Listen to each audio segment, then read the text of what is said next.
Hemos estado por todas estas semanas hablando del fruto del Espíritu, hablamos de amor, de gozo, de paz, de paciencia, y los primeros tres frutos tienen que ver con Dios. Todos sabemos que Dios es amor, sabemos que Él es la fuente de gozo, sabemos que Él es la paz que nuestra alma necesita, pero cuando hablamos de paciencia, de y de bondad, son frutos o hacen parte del fruto que tiene que ver con nuestro prójimo, ¿cierto? Necesitamos esa paciencia, necesitamos esa benignidad para poder interactuar, para podernos relacionar.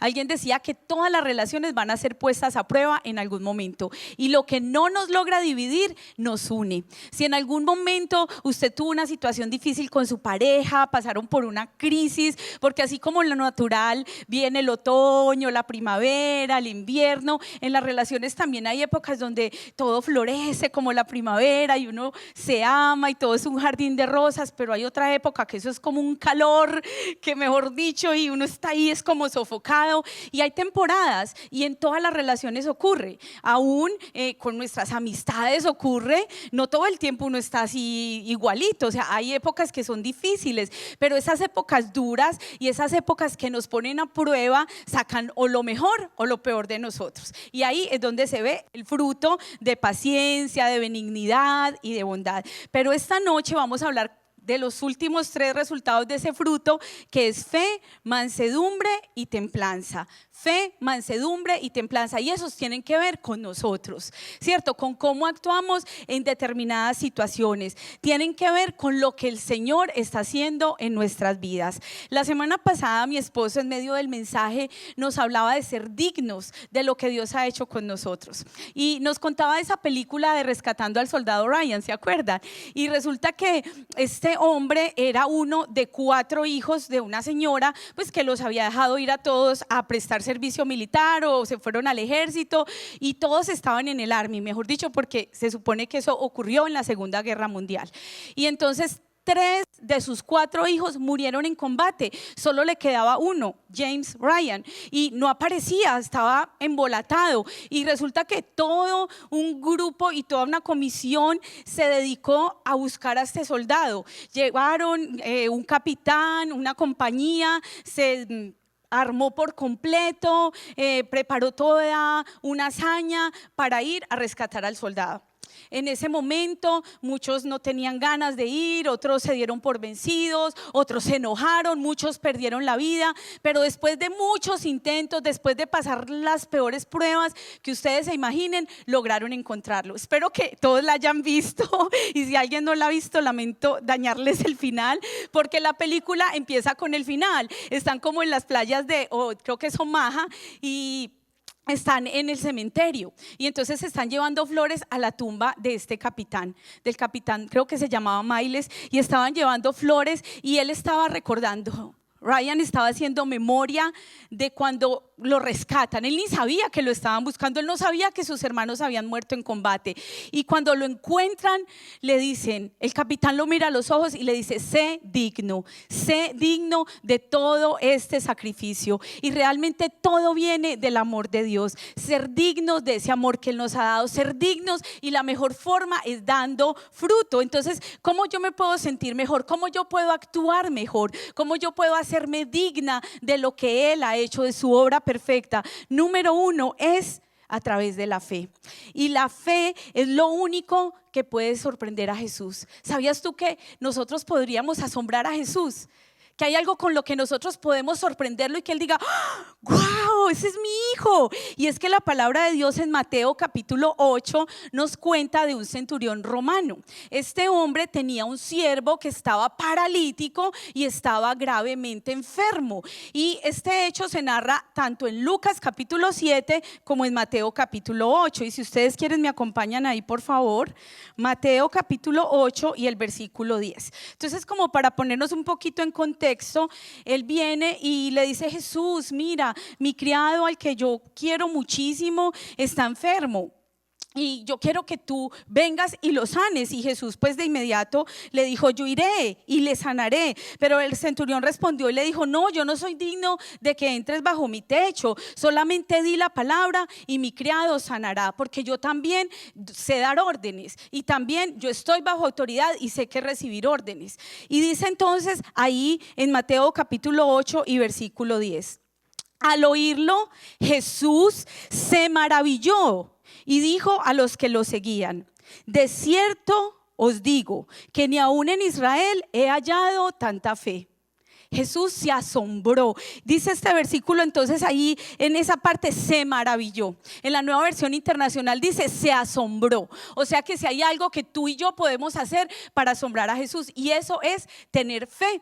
Ustedes sabían que la fe es parte del fruto del Espíritu, pero también es un don del Espíritu Santo. Hay un don que es el don de fe. Hay don de sanidades, hay don de milagros, hay don de lenguas, pero hay un don que es el don de la fe. Y la Biblia dice que deseemos y que anhelemos los mejores dones. Y si hay un don en el cual yo quiero caminar todos los días de mi vida, es en ese, es en el don de la fe, porque el don de la fe es ver y es creer donde no hay nada. De eso se trata la fe. Y pues no podríamos dejar de nombrar o de enumerar Hebreos capítulo 11 y versículo 1, que estoy segura que la mayoría o todos ustedes conocen de memoria, donde dice, es pues la fe y la convicción de lo que no se ve. Es pues la fe, la certeza de lo que se espera y la convicción de lo que no se ve. La traducción lenguaje actual dice, la fe es estar totalmente convencidos de que recibiremos aquello que ni siquiera podemos ver. Eso es la fe. Tú no lo estás viendo, pero en tu corazón ya lo has recibido. Es como la electricidad, tú no la puedes ver, pero tú vas y conectas el celular y se carga. Es como la ley de la aerostática, de la aerodinámica, de la gravedad. Tú te subes al avión y tú no sabes explicar cómo es que ese avión se mantiene allá arriba. No lo sabes explicar, tal vez has escuchado en teoría, pero tú te subes y vas tranquilo. Así es la fe, no la puedes ver, no la puedes explicar, pero es algo que debe estar dentro de ti. Y es tan importante en la vida de un creyente que Hebreos 11:6 dice que sin fe no podemos agradar a Dios, que es imposible agradar a Dios, que la única manera en que tú y yo podemos agradar a Dios es teniendo fe. Que si nosotros dudamos, somos como la ola del mar que es llevada de un lado para otro, que hoy quiere pero que mañana no quiere, que hoy cree, viene a la iglesia y dice sí, amén, ese milagro es para mí, lo creo, lo recibo, pero cuando llega a la casa, ay, ¿será que sí? Que nos ha pasado, ¿cierto? Y uno se llena del poder del Espíritu Santo y uno que alaba y uno dice, así peleo mis batallas y yo sé que tú mueves montañas y tú lo harás otra vez, pero uno llega a la casa y dice, Dios mío, y le pasa como esa señora que escuchó el mensaje de fe y dijo, ¿qué? O sea que yo puedo mover hasta una montaña y ese árbol de afuera que tira hojas me tiene harta. ¿Sabe qué? Le ordeno que se vaya, que se mueva de ahí, por la mañana no lo quiero ver, y se fue a dormir. Y por la mañana se levantó y el árbol estaba ahí. Y dijo, yo sí sabía que no se iba a mover. Y a veces así somos nosotros. Tenemos esa fe, lo creemos, lo decimos y por dentro, ¿y si se muere? Ay, Dios mío bendito, ¿y si se empeora?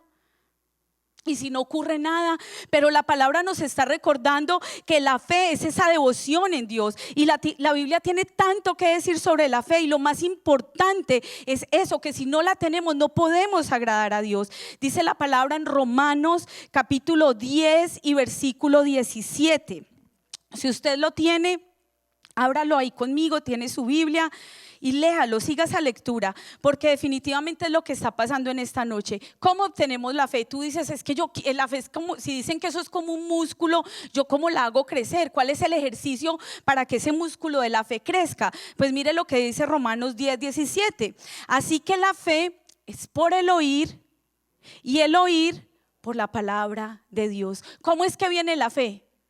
Por el oír. ¿Y por oír qué? Las noticias. No, porque es que las noticias nos dicen que vamos de mal en peor, que ese eclipse puede ser el final del mundo. Porque es que las noticias nos dicen que hay más muertos cada día en Houston. Porque es que las noticias nos dicen que vamos de mal en peor, que la economía va para abajo, que el Bitcoin se cayó, que las inversiones van para no sé para dónde. Y entonces tenemos una realidad, pero tenemos una verdad. en qué tú vas a creer. ¿A quién tú le vas a creer? Y la fe se trata de mantenernos firmes, firmes contra las acechanzas del enemigo. A Satanás, Jesucristo ya hace más de 2000 años lo venció en la cruz del Calvario. A ti y a mí lo que nos corresponde es mantenernos firmes, y la fe es mantenernos. ¿Cuántas personas que tú conociste aún aquí en la iglesia se han apartado y ojalá se hubieran ido a otro lado? Lo duro es cuando se van al mundo. ¿Cuánta gente tú has conocido que se ha apartado de los caminos de Dios? Pero tú hoy estás aquí en esta noche, y eso significa que en tu corazón hay fe. Y la Biblia dice que si tuvieras fe aún como un granito de mostaza, tú le puedes decir a esa enfermedad que se mueva, y la enfermedad se va a mover. Esa montaña se moverá en el nombre de Jesús. Una vez un hombre estaba intentando mover una piedra muy alta, y yo me imagino que esa piedra era como el Peñol. Yo no sé, los colombianos que están aquí, si de pronto han escuchado el Peñol. Allá en un departamento muy impresionante de Colombia, en Antioquia, hay una piedra que dicen que es un meteorito, otros dicen, bueno, hay un montón de teorías conspirativas por ahí, pero hay una piedra gigante, y esa piedra se llama la piedra del Peñol. Si un día van allá, la tienen que conocer y subirla. Es súper chévere, la vista es preciosa. Hay una represa que ahorita está seca por el fenómeno del Niño. Bueno, esas son las noticias, ¿cierto? Y resulta que yo me imaginaba a este señor empujando la piedra del Peñol. Usted imagínese la piedra más grande de 100 pies, 200 pies, gigante. Y entonces él la estaba empujando, y Dios le dijo: yo te mando, empújala. Y él la empujaba, y pasaban los días, las semanas, los meses, hasta años, hasta que él dijo: ay no, ya no más, eso no se mueve. Y fue con Dios y le dijo: ¿sabe qué, Señor? Esa montaña, esa piedra no se quiere mover para ningún lado. Y él le dijo: ¿y yo cuándo le dije a usted que la moviera? Yo le dije que la empujara, no que la moviera. Ahora, mire sus brazos. Y él tenía esos brazos así todos musculosos. Mire sus piernas, estaban todas firmes, estaba más fuerte que nunca antes en su vida. Y Dios le dijo: es que mover la piedra me corresponde a mí. Él está entrenando tus músculos. Él te está diciendo que creas, que dobles tus rodillas, que empujes, que empujes. Cuando tú oras, cuando tú ayunas, cuando tú lees la Biblia, cuando tú vienes a la iglesia, tú estás intentándolo, pero el trabajo fuerte lo hace Dios. Tú haces lo natural, Él hace lo sobrenatural, porque tenemos al Dios de lo imposible, y esa es la fe. Y la palabra dice: el justo por la fe vivirás. Tú no vives por el salario de la empresa. Tú no vives por el emprendimiento que tú tienes. Tú no vives de lo que te da tu esposo. Los jóvenes no viven de lo que les da sus papás. Vivimos por la fe. Recuerdo en una oportunidad que yo estaba muy joven y nos íbamos a enfrentar a una situación muy difícil, y recuerdo que una señora viene y me empezó a dar las noticias y a decirme todo, y yo le dije: no, no hay problema, nosotros por fe lo vamos a pagar. Y ella se quedó mirándome y se fue.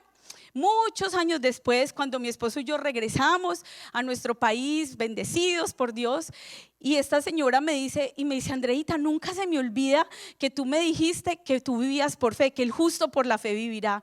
Y desde ahí ese se volvió el ancla en mi vida. La palabra de Dios justamente en 4 versículos repite exactamente lo mismo. En Habacuc 2:4, en Romanos 1:17 dice: mas el justo por la fe vivirá. Gálatas 3:11 vuelve y lo dice, y Hebreos 10:38 vuelve y lo dice. Vivimos por fe, vivimos por lo que creemos, no vivimos por lo que vemos, porque lo que vemos nos puede desanimar, lo que vemos nos puede desalentar. Tú dices: es que yo ya llevo tanto tiempo orando por lo mismo. Dios no te mandó a mover ese corazón. Tú no eres el que convence, y eso sí que nos cuesta entenderlo, porque es que uno quiere convencer a ese hijo, uno quiere convencer a ese esposo, y cuando uno por fin suelta, el Espíritu Santo comienza a hacer la obra. Así es. Pero nosotros estamos ahí y decimos: pero esto ¿por qué no se mueve? Y seguimos y seguimos y seguimos. Pero sin fe es imposible agradar a Dios. La fe es el resultado de hombres y mujeres que han pasado procesos difíciles, pero que no se han dado por vencidos. Hebreos 11 te da la galería de la fe, y al final dice: muchos de ellos murieron sin haber recibido lo prometido, pero lo saludaban, pero creían, pero sabían que esperaban una ciudad mejor, una ciudad cuyo arquitecto y constructor es Dios. Tú tal vez no lo veas aquí ahora, pero lo verás en la eternidad. Por eso nuestra esperanza es eterna. Nuestra esperanza no está aquí. Nuestra esperanza no es pasajera. Nuestra esperanza está allá arriba. Está con Jesucristo. Elías oró y cayó fuego del cielo. Un hombre como tú y como yo, ¿qué podrás hacer tú? A Dios no le impresionan oraciones pequeñas. Dios quiere oraciones grandes porque Él es un Dios grande. Atrévete a ir por más. No te conformes con lo poco. Créele por un milagro grande. Él es el Dios de lo imposible, el creador del cielo, de la tierra. Ay, si es tu voluntad. No, Él nos dijo: pídame y yo les daré. Ustedes no tienen porque piden mal. Así dice la palabra, no lo digo yo. Piden mal, pero el justo por la fe vivirá. Por la fe es que tú y yo estamos aquí en esta noche. Y es la fe la que nos sostiene, no hay otra forma. Con Dios caminó Noé. Fue considerado justo. Dice ahí mismo en Hebreos 11 que por la fe la misma Sara recibió fuerzas para dar a luz aún fuera del tiempo de su edad. O sea, ya no era la hora para que una abuelita tuviera un bebé. Imagínate tú a tu abuelita, si tienes abuelita. Bueno, no a la abuelita, a la mamá. Imagínese usted, Katia, a la señora Elizabeth teniendo un bebé. ¡Qué susto! ¿Cierto? Imagínese la embarazada. Imagínese usted. Así son las locuras de Dios. Cuando Dios le dijo a Noé: Noé, construye un arca, pero si no está lloviendo, y meta todos los animales de 2 en 2. ¿Y cómo voy a meter yo una culebra, una cobra? Y si me cobra, ¿y cómo voy a meter imagínese, y el elefante y un elefante? O sea, parecía imposible que en ese tiempo fuera a llover. Pero él le creyó a Dios. Josué, en medio de la batalla, oró y le dijo: sol, detente, y el sol se paró. ¿Cómo tú no vas a poder orar para que no llueva? Claro que puedes orar. Hay poder en el nombre de Cristo. No tenemos porque no pedimos, y necesitamos activar esa fe. No fe en la fe, sino fe en Jesucristo. Porque para el que cree, todo le es posible. Allá en Lucas capítulo 9 versículos 1 y 2, Jesús mandó a los discípulos y les dijo: yo les doy poder y autoridad. Mandó a los 12 y les dijo: vayan y sanen a los enfermos, vayan y echen fuera demonios. Luego en el capítulo 10 mandó a los 72 y les dijo: vayan de 2 en 2, vayan por todas las aldeas, los pueblos, vayan y echen fuera los demonios. Y cuando vienen con Jesús y le dicen: Jesús, los demonios salían, los enfermos se sanaban, Jesús les dijo: claro, si yo vi a Satanás caer como un rayo. O sea, era una cosa impresionante. Pero lo que Jesús nos dice a ti y a mí es que cosas mayores haremos. Y si ellos echaron fuera demonios, si vieron los muertos levantarse, entonces ¿qué podremos ver tú y yo? Pero todavía no lo hemos visto por nuestra poca fe. Jesús les dice: ¿por qué dudan? A Pedro le dijo: ¿por qué dudaste? Ya había caminado, imagínate la emoción. Ya había caminado en el agua. Y yo creo que de regreso él se fue caminando. Yo no creo que Jesús lo cargó: ay, venga, volvamos. No, mi imaginación me dice que se devolvió, que lo cogió en la mano y que caminaron a la barca. Pues sí, yo no creo que Jesús, este otro impulsivo, yo no lo voy a cargar. Venga a ver, mi hijo. Y caminó. La fe, ¿qué podríamos hacer nosotros a través de la fe?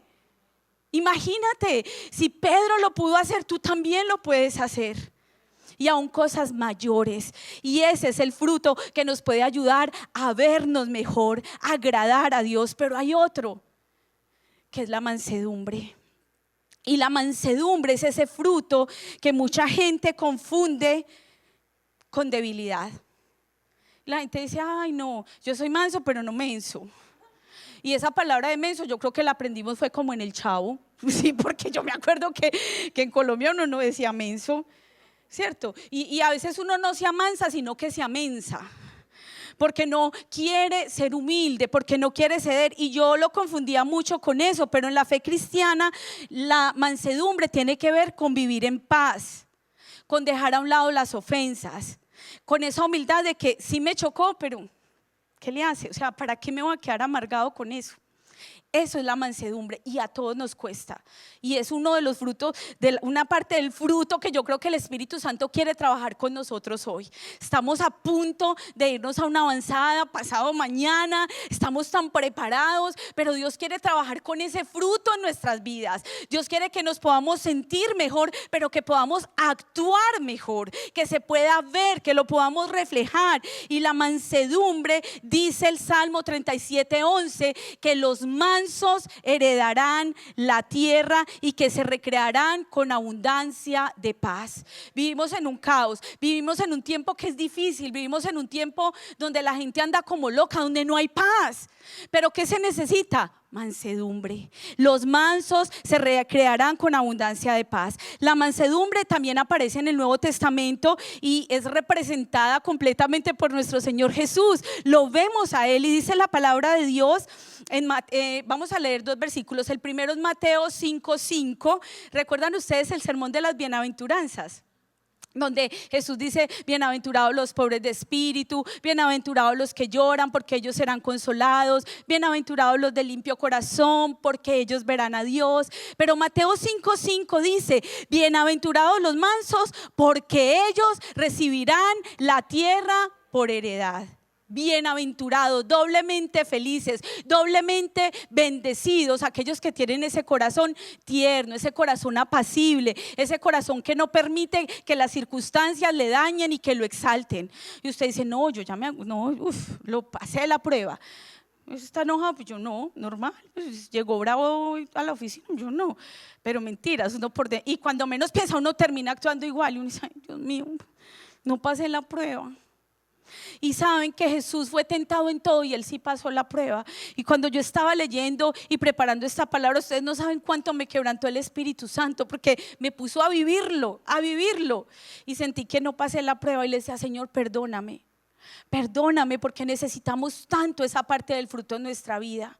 Esa paz de no dejarnos atormentar, esa paz de todavía tener la tranquilidad, esa paz de todavía sonreír, esa paz de que si usted está brava, es la que está brava, yo por qué me tengo que enojar, o si mi esposo está disgustado, yo por qué me pongo más brava, y termina uno gritando y termina uno dañando el momento. Y yo creo que donde más somos probados es ahí, en nuestra con el que vivimos, con nuestros hijos, con nuestra pareja.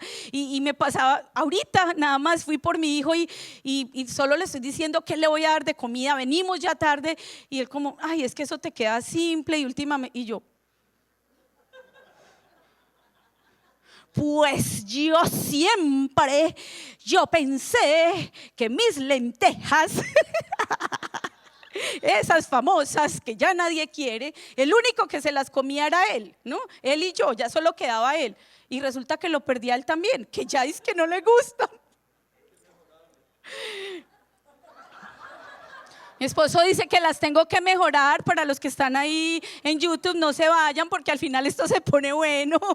El fruto de mansedumbre va a tener que salir de mí y de mi cocina. Y somos probados. Yo no sé si a ustedes les pasa, pero es que es en la vida real, es en cosas así.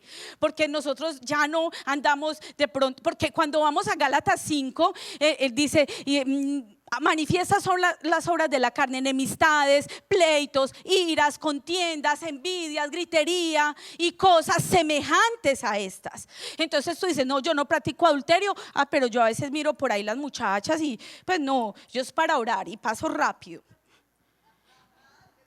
La pornografía es cosas semejantes a esas. O sea, tú no estás en adulterio, tú no estás en pornografía, pero te quedas mirando a esa hermana, a esa señora ahí que publicó la foto en bikini. Ay, qué bonito. Ve, y el color está ¿para qué? Pasa eso de largo.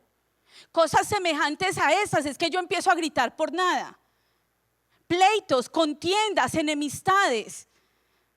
Pero entonces luego dice el versículo 22: más el fruto del Espíritu. O sea, esto es todo lo que tienes de este lado, pero lo que tienes de Dios es amor, es gozo, es paz. Y ahora nos dice: es mansedumbre. Y el versículo, Mateo ahí mismo 11, versículo 29, estamos en Mateo 5:5, ahora Mateo 11, 29 dice: tomad sobre vosotros mi yugo y aprended de mí, que soy manso y humilde de corazón, y hallaréis descanso para vuestras almas. Porque mi yugo es fácil y ligera mi carga.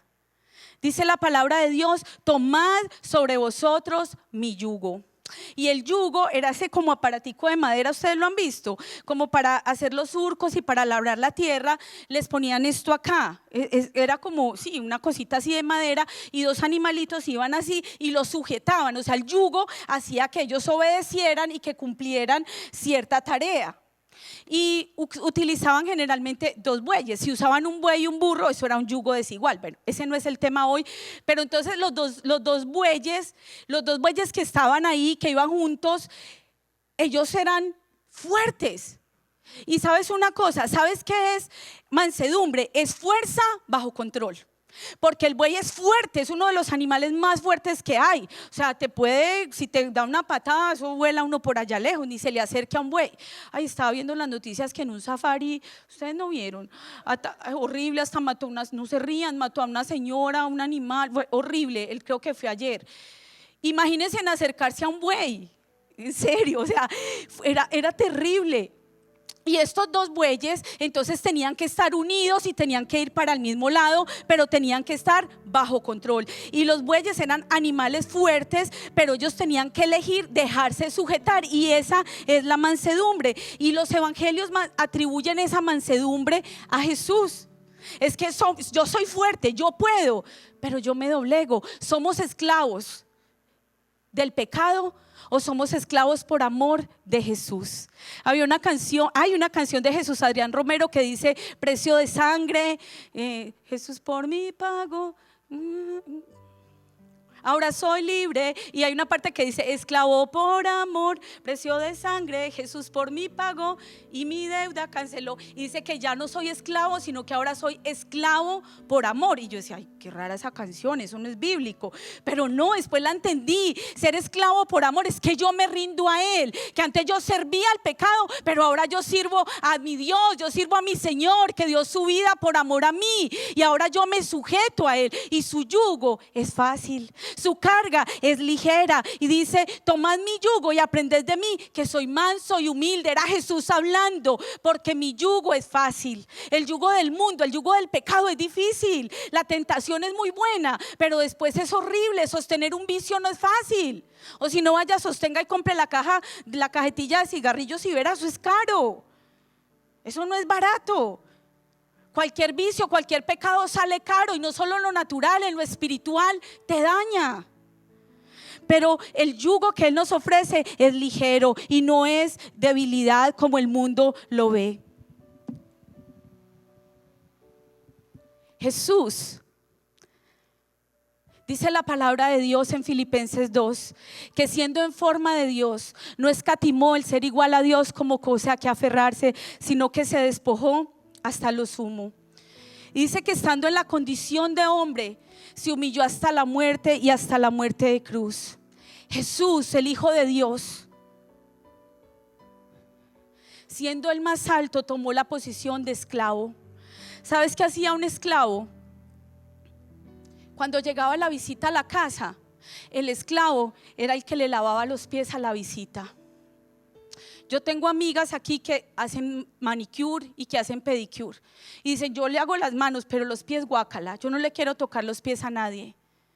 Y yo no sé si a ti te ha pasado, pero esto es una señal de humillación. Cuando tú te agachas, estás poniéndote por debajo de la persona.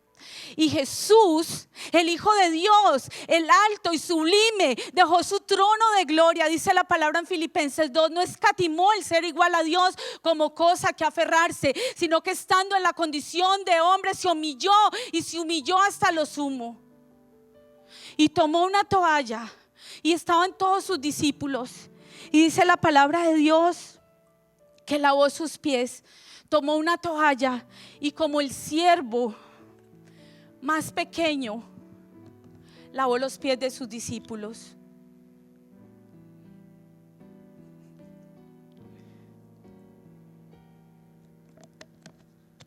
¿Qué harías tú si tuvieras una posición así, donde tienes que lavar los pies? Los pies representaban el camino, representaban el sudor, representaban el esfuerzo de esas personas que estaban ahí visitando.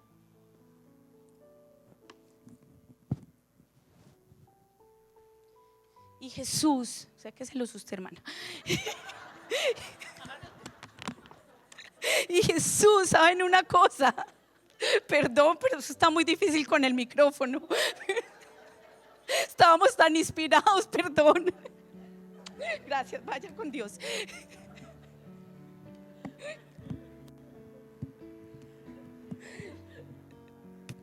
Jesús, siendo el Hijo de Dios,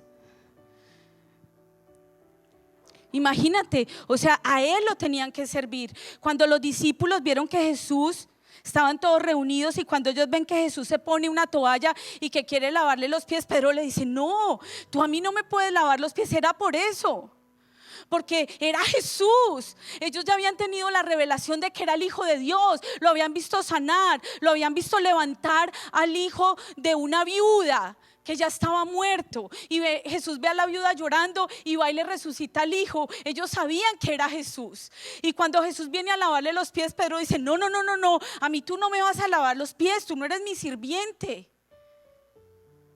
Pero ese fue el ejemplo más grande de humildad y de mansedumbre. Y eso nos lleva al tercero, que es la templanza.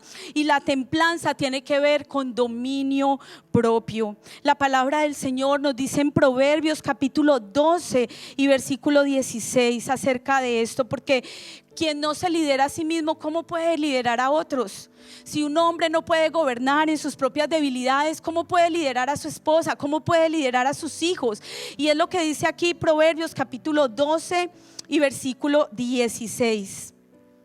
El necio al punto da a conocer su ira, mas el que no hace caso de la injuria es prudente. También más adelante Proverbios capítulo 16 y versículo 32 dice: mejor es el que tarda en airarse que el fuerte, y el que se enseñorea de su espíritu que el que toma una ciudad. Mejor es el que tarda en airarse que el fuerte. Mejor es el que se calma primero que el fuerte. Y dice también ahí en Proverbios capítulo 25 y versículo 28: como ciudad derribada y sin muro es el hombre cuyo espíritu no tiene rienda. Y también Pablo le decía a Timoteo allá en el segundo libro de Timoteo capítulo 2 y capítulo 1 y versículo 7: porque no nos ha dado Dios espíritu de cobardía, sino de poder, de amor y de dominio propio. Dios no te ha dado a ti espíritu de temor. Dios te ha dado a ti espíritu de valor y de dominio propio. Templanza entonces tiene que ver con dominio propio, con esa capacidad de sostenerte, con esa capacidad de retenerte, y no es fuerza de voluntad. Yo no sé aquí cuántas hermanas han hecho dieta. Yo he hecho todas las que hay. La de la naranja es la mejor. La de la naranja es que usted come de todo menos naranja. O sea, hay dietas buenísimas. Yo he hecho la keto. La que más le funciona a uno es la de los carbohidratos y el azúcar. Bueno, pero la que a mí más me costó fue dejar el arroz. Es que quítele a un colombiano el arroz y la arepa. Eso es como que a un nicaragüense le quiten, no sé, ¿cómo se llama la yuca con chicharrón? El vigorón. O es como que a un costarricense le quiten el gallo pinto, o es como que a los mexicanos le quiten la tortilla, o a un guatemalteco los frijoles volteados, los frijoles colados, o a un venezolano la arepa colombiana, la arepa de ellos, ¿cierto? La arepa de harina pan. Eso es terrible. Pero cuando uno lo logra, y entonces uno empieza a ver que el blue jean le queda ancho, y que uno bajó una librita y que bajó otra, eso es una alegría muy grande y uno se siente orgulloso. Porque logró el objetivo, porque comió proteína, porque está ganando músculo, y usted dice: lo logré. Pero eso no se llama dominio propio, eso se llama fuerza de voluntad. Y la fuerza de voluntad es diferente al dominio propio, porque el dominio propio lo produce es el Espíritu Santo. La fuerza de voluntad es diferente. Quizás tú puedes hacer una dieta y puedes lograrlo, y pues el dominio propio es que cuando alguien actúa en mi contra, yo todavía lo sigo amando y digo: esa persona necesita a Jesús hoy en su vida. Esa persona tal vez está teniendo un mal momento. Ese es el dominio propio. Es diferente a la fuerza de voluntad. La templanza es una cualidad que nos ayuda a actuar, que nos ayuda a hablar de forma cautelosa, de forma justa, con sobriedad, con moderación. La templanza es esa virtud que nos permite controlar nuestras pasiones, nuestros vicios, nuestros deseos. Es ese valor que nos lleva a nosotros a tener dominio y a tener control. ¿Qué te puede ayudar a sentir mejor hoy? ¿Qué te puede ayudar a actuar mejor, a dar fruto hoy? Fe, mansedumbre y templanza. Contra tales cosas, dice el apóstol, no hay ley. En esta carta el apóstol estaba corrigiendo ciertas cosas, pero cuando llega el capítulo 5 les está hablando de vivir la vida del Espíritu y les dice, es que contra el amor no hay ley, contra la paz no hay ley. ¿Por qué? Porque ellos estaban queriendo volver a la ley. Era una carta donde Pablo los estaba convenciendo de que ellos habían comenzado por la gracia y que cómo iban a volverse judíos, que cómo iban a judaizar, que cómo iban a caer otra vez en lo que ellos no podían cumplir. Pero luego les dice, permanezcan ahora ese fruto en su vida. Contra esas cosas no hay ley, contra eso no hay nada. Y quiero decirte algo, que es un misterio tal vez, porque ninguno de nosotros puede producir una manzana. O sea, no podemos crear una manzana. Los frutos nosotros no los creamos. ¿De dónde viene la manzana? Del árbol. ¿De dónde viene la fe, la mansedumbre y la templanza? Vienen del Espíritu Santo. Porque si tú y yo nos pudiéramos controlar por nosotros mismos, para nada nos serviría entonces el Espíritu Santo. Para nada estaríamos aquí, empaque y vámonos. Nosotros tenemos al Espíritu Santo para poder tener templanza. El Espíritu Santo es el que nos da mansedumbre. El Espíritu Santo es el que nos ayuda a vivir la vida de fe. Él es el que produce en nosotros esos frutos, porque la palabra nos recuerda que es el Espíritu Santo el que produce en nosotros el querer como el hacer por su buena voluntad. Esto no es de nosotros, dice la palabra en Efesios, pues es don de Dios. No es por obras para que nadie se gloríe. Todo lo que tenemos, todo lo que Dios nos permite hacer, viene de parte de Dios. Nosotros podemos sembrar semillas de fe, sembrar semillas de templanza, pero no podemos producirla. Por nuestra propia cuenta no vamos a lograrlo. ¿Tú quieres tener más fe? Tienes que conectarte a la vid. Tú quieres tener más mansedumbre, más templanza. No lo podemos lograr por nosotros mismos. Es el Espíritu Santo el que viene a nuestro interior y produce una transformación diferente y nos ayuda a ser como Jesús, mansos de corazón, tiernos, humildes, que podemos lavar los pies aún del que es menor que nosotros. Porque Jesús lo dijo, el siervo no es mayor que su Señor, pero Él era el Señor y dejó todo y se humilló y lavó los pies de sus discípulos. En esta hora vamos a decirle, Señor, aquí estamos para ti. Ayúdanos a dar fruto. Si hoy tú te ves en esta palabra, si hoy tú reconoces que necesitas ese fruto en tu vida, que para poder dar a otros, que para poder inspirar a otros, que para poder transformar a otros, primero que todo necesitas comenzar a andar en ese fruto, entonces vamos a rendirle nuestra vida a Dios. Tal vez haya alguien aquí que está conectado de pronto viendo este mensaje y hoy dice, yo quiero a Jesús. Esta es la oportunidad para abrir el corazón. O alguno de los que hoy ha llegado, que de pronto conoce de Dios o ha venido a la iglesia por mucho tiempo, pero no ha tenido un encuentro personal con Jesucristo, no lo ha hecho verdaderamente su Señor y su Salvador. Alguien que aquí diga, yo no he nacido de nuevo, porque para nacer de nuevo hay que nacer del agua y del Espíritu de Dios, y entonces se comienzan a dar esos frutos, y el Señor quiere hoy hacer esa transformación en nosotros. Así que vamos a orar y vamos a decirle al Señor que nos ayude. Te amamos, Dios. Te damos a ti la gloria, la honra y todo el honor, porque solo tú lo mereces. Gracias, Dios, porque a través de esta palabra de Gálatas capítulo 5 y versículo 22 en adelante, tú nos has dado mucha palabra. Tú nos has enseñado del amor, del gozo, de la paz, de la paciencia, de la benignidad, y hoy nos hablas de bondad, de fe, de mansedumbre y de templanza. Ayúdanos a caminar dando ese fruto todos los días de nuestra vida. Yo oro, Señor, por cada persona que está en este lugar. Yo oro, Dios, por todos los que están ahí conectados. Yo oro, Señor, por los que quizá más adelante escuchen esta palabra, para que tu Espíritu Santo venga y transforme lo más profundo de nuestro ser y nos ayude a ser imitadores de Cristo. Sabemos, Señor, que para poder crucificar la carne necesitamos morir al yo, morir a esas áreas débiles, morir a esa falta de perdón, morir a ese orgullo, morir a las obras de la carne que son enemistades, contiendas, divisiones, envidia, pleitos, hechicería, idolatría, adulterio, fornicación.